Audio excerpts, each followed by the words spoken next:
Hi guys, once again this is Nick from Creation Army TV, and we're going to be doing some basic Illustrator tutorials today. Once again I'm using Illustrator CC 2014, but what I'm about to teach you refers to as far back as I can remember any version of Illustrator. Today we're going to be talking about the appearance palette and why it's so vital. I, for one, know that the appearance palette was never taught to me in any class. In fact, my professors and a lot of my coworkers throughout the years don't even really know what the appearance palette is or how to use it. Now, I'm telling you, I can't emphasize strong enough how important the appearance palette is and how you should integrate it into your workflow, no matter how complex or how simple your workflow is. And the appearance palette works hand in hand with the graphic styles panel, which I keep up here in the top right hand corner. I'm just going to pull this down to the center of the screen. We'll take a little tour of what happens when we use the appearance palette. Actually, I'll fold up these because we don't need to really look at them for now. Okay, I talked about in my last video a little bit about setting your work template up, and what I have here is a two-layer work template. And if you look at the graphic styles palette, my default style is black, and you can change these at any time. What I like to do for my default RGB work template is I like to make an object, and usually the built-in Illustrator RGB template, its default graphic style, will be white with a black stroke, and your objects will all come out looking like this. Every object you make, whether it's a star or a circle, will all look like white with a black stroke, and you'll actually see that here represented in this panel. Your default graphic style, though, what I find to be most helpful is no stroke whatsoever and a nice solid black fill.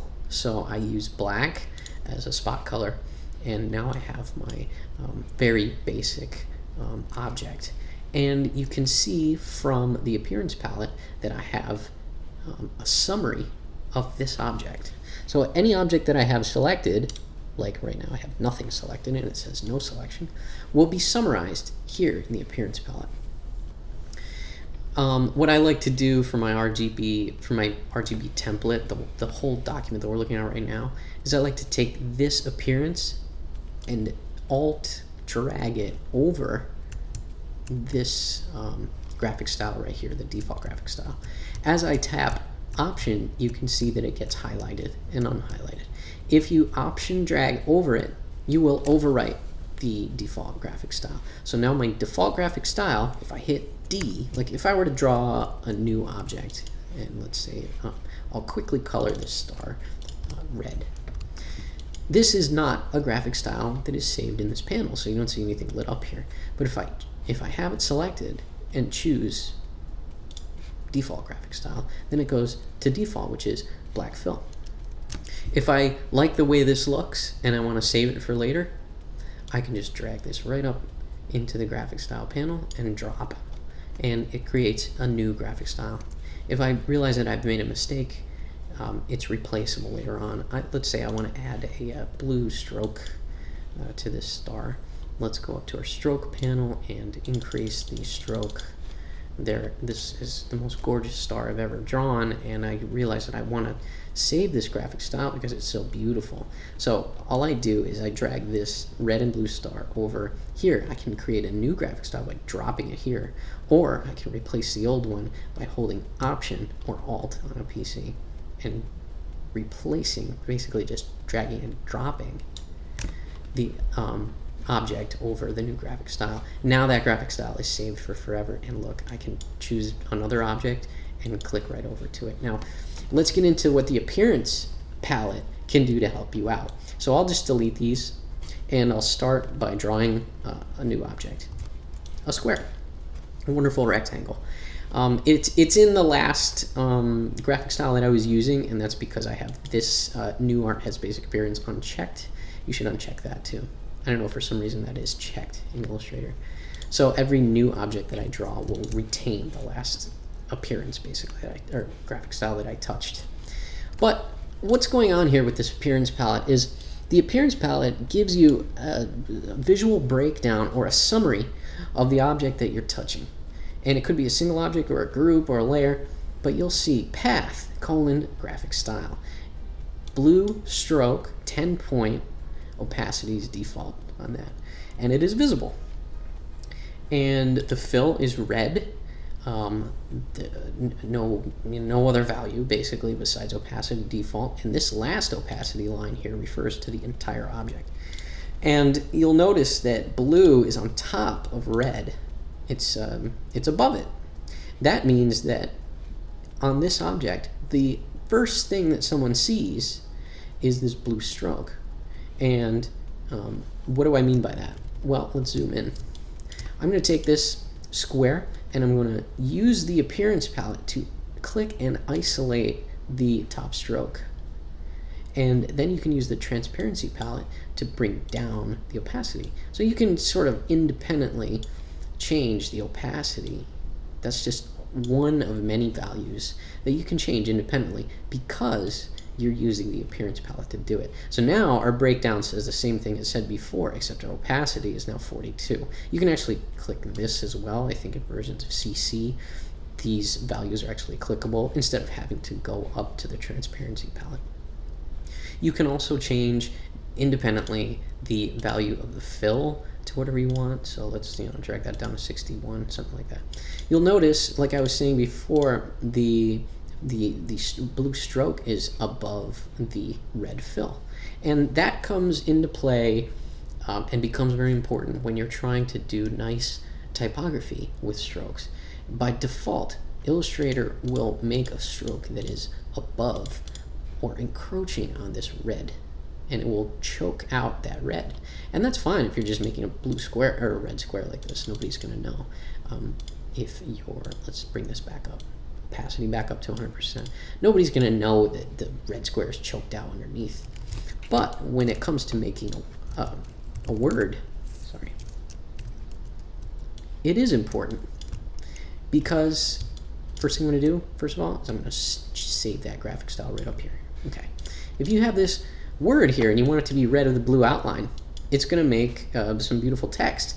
However, I'll go ahead and I'll click this graphic style that's been saved. What's happening here is something very tragic. The blue stroke is almost completely choking out the red fill. You carefully selected these colors and you made this graphic style, and now your text is ruined by a stroke that is encroaching the red fill. So how do you fix that? You can do it in a couple of ways. Depending on what version of Illustrator you have, you can actually click on stroke and a panel pops up, or you can go up to the stroke panel itself and do all the changes. But depending on what version Illustrator you have the option to align the stroke to center, which is what's going on here. You can align stroke to inside, meaning you can bring the stroke in, or you can align the stroke to outside so that the stroke would start at the outer perimeter of your fill. And that'd be great in this case. But because this is text, those are grayed out. Illustrator's not letting me change those because it's on live text. It's always been that way, and I don't know why. The other side of the coin is this. If I select this red square rectangle and I want to change the alignment of the stroke, I can put it on center, which it is right now. Let's see, it's centered. Or I can bring it to the inside, so now that blue stroke starts at the perimeter and comes in, encroaching further on the red. Or I can start in the outside. So now the red's fill is not affected by the blue stroke, and it goes out. Why are these grayed out when I select text? I don't know. But there is a workaround. And that's the best part of the appearance palette. You can reorder your strokes and your fills however you want to. So you can take this blue stroke, which is giving us the problem. Make sure you select your object to work on it here in the appearance palette. You can select this stroke. You have to click out here in the sort of gray zone, and you can drag it down underneath your other fill. See how a little line appears right there? That's an open slot for me to drop the stroke. So I will. And that's very common in commercial print, to type a word and put a stroke below the word. That's called stroking below, and I've done it a zillion times, and it makes text look better probably every single time you do it. So that's one way of dragging your stroke below, and you go, oh, this is great, I want to save this and maybe come back to it, but right now I want to change my fill colors. So you can do that. You can just drag this right up here and make a new graphic style. You can also, by the way, you can also grab the appearance summary, which is this little square right here, or thumbnail, and you can drag that up into your graphic styles palette and save it that way. You can also just select the item and hit new graphic style right here. So what else can we do with the appearance palette? You know, not only can we reorder our fill and our stroke, but we can actually add more fills and more strokes to single objects. Here's our word once again, and I want yet another stroke. And who would have thunk? You can have more than one stroke. You can always have more than one stroke if you can have as many as you want to, 5 or 6. You can have more fills if you want to as well, and I'll show you why that comes in handy. So if I want 2 strokes, if I want one that's yellow or something, or a lighter shade of blue on the outside, that's even bigger than this, you can take this stroke and you can duplicate it by dragging it down to the new panel right here, button rather. That's one way of doing it. You can also hold Option or Alt on a PC, click and drag down, and it'll actually duplicate it. Sometimes CC is buggy and it doesn't quite work, so you do have to drag it down to the new. You can also hit one of these 2 buttons right here. This is Add New Stroke and New Fill. So once you hit New Stroke, a new one is added to the bottom of the list. You can unfold this if you need to, and it is exactly the same as the one above it because this was the last one you touched. I want this one to be larger. I want it to have more weight, more stroke weight. So this one's 24. It's exactly the same color. I want it to be lighter blue, so I'll just sort of grab, this color right here. And now we have 2 strokes on one object. And each one of these is individually controlled. You can even dial down the opacity on one of them if you need to. Doesn't matter to me. You can also, this is another great strength of the appearance palette, you can also grab independently any one of these and apply an effect. So let's talk about applying individual effects. Let's say I want the very outside light blue stroke that I just added to be blurry. You can highlight it here in the appearance panel. Make sure that you have it clicked and highlighted. It won't work if you click away or click anywhere else in the artboard. You have to click the object, and then you have to directly select the bottom stroke that you want to target with an effect. You can pull up your effects with this little FX button, or you can pull them down from here. It's all the same. I'm going to hit FX, and then I'm going to hit Blur and Gaussian Blur. This is one of those raster effects. So I'll hit Gaussian Blur, and you can, sorry, I'll move this here. You can hit Preview, and look, only that final stroke that I have isolated is now blurred. 2 pixels. Let's increase that to 4 and see. Okay, so that looks good. Great. So now it almost looks like it's glowing, but it's whatever however you want to make it look, it's up to you. You can play with different effects. If I unfold this little triangle right here, you'll see that Gaussian blur is on this stroke. It's not affecting any of the other fills or strokes on this object. So it's almost like we have a multiple layered piece of artwork going on here. In fact, it's really only one piece of artwork that has multiple fills, strokes, an independent effect right here.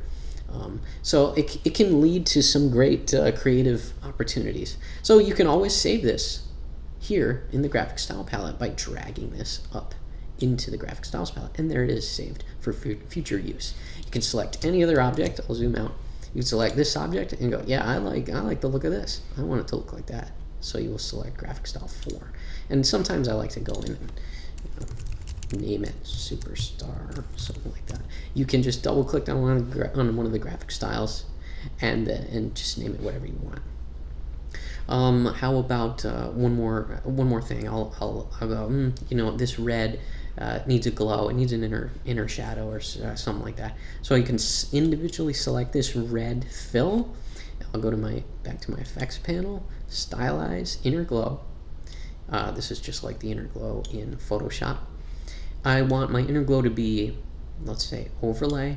I want it also to be red, pretty dark, and I want it to act on the edge of the object, and I'll hit preview. So it is 7. It's not showing very well right here because it's not very large, but if I just increase the size up to something large, and maybe I might have to darken it, then you'll start to see this darkened edge coming in.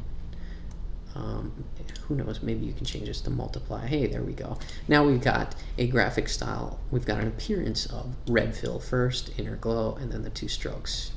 And there we go. That's our beautiful object. If I look to, if I hit Command Y or Control Y, we're going to wireframe mode, and we can see that this drawing is nice and clean. There's one rectangle, and it looks like many objects put together.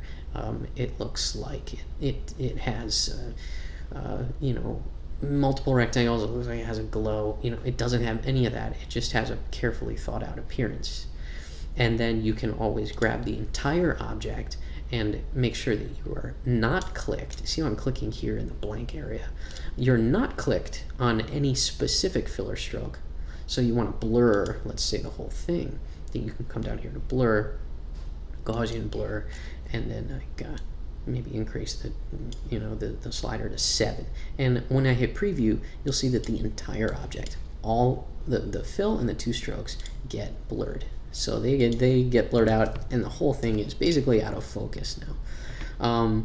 And that's okay. I mean, you can always, if you realize you made a mistake, this is too thick of a blur for you, you can always click directly on that yellow word, orange word, Gaussian blur, and it'll pull up the panel, and you can change it. You do have to have that object selected. That's what I did wrong. I'll select this, I'll click on this, and I'll bring down the value to something a little, you know, less blurry. You can also go back at any time and change any value here. Let's say our inner glow is incorrect. You can change your inner glow by clicking on this and bringing up the effect. So you can get a lot accomplished using the appearance palette versus drawing several objects. And text with drop shadows is a perfect example. So in my next video, I'm going to get a little bit more detailed about things that you can do with text and the appearance palette, so that it looks like you've drawn or created several pieces of artwork to create great looking text, when in fact you're using the appearance palette to put multiple effects onto just one object, and it works really well. Thank you for watching. This has been Creation Army TV. Stay tuned. Thank you.